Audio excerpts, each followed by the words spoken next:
Samantala, inalerto ni Pangulong Ferdinand R. Marcos Jr. ang mga ahensya ng pamahalaan sa banta ng isang super typhoon at habagat.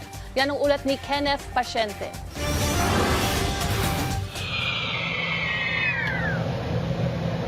Dinig ang sipol ng hangin sa paghagupit ng Super Typhoon Bavi sa Guam. Ang mga puno, sumasayaw sa lakas ng hampas ng hangin na sinabayan pa ng malakas na ulan. Zero visibility rin sa ilang lugar doon. Dahil sa lakas ng bagyo na posibleng pumasok sa Philippine Area of Responsibility sa mga susunod na araw, inatasan na ni Pangulong Ferdinand R. Marcos Jr. ang mga kinaukulang ahensya ng gobyerno na maghanda sa posibleng epekto ng bagyo sakaling tumama ito sa bansa. Unang-una, conduct pre-disaster risk assessment scenario meetings and keep NDRRMC and RDRRMC response clusters on standby.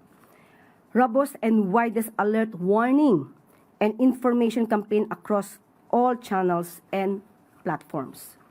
Implement preemptive evacuations in high-risk areas, secure safe evacuation centers, and set up livestock equipment zones.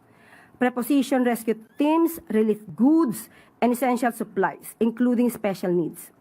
And identify alternate routes. Enforce sea travel bans and inspect critical infrastructure.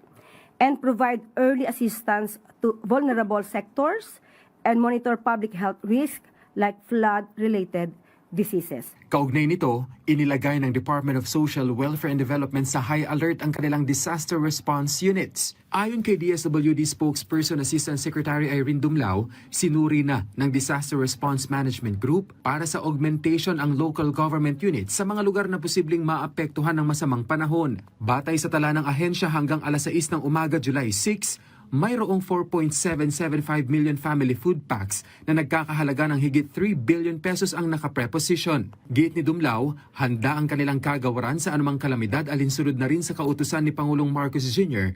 na tiyaking hindi madidelay ang distribusyon ng tulong sa mga apektadong komunidad. Kenneth Pasyente, para sa Bayan.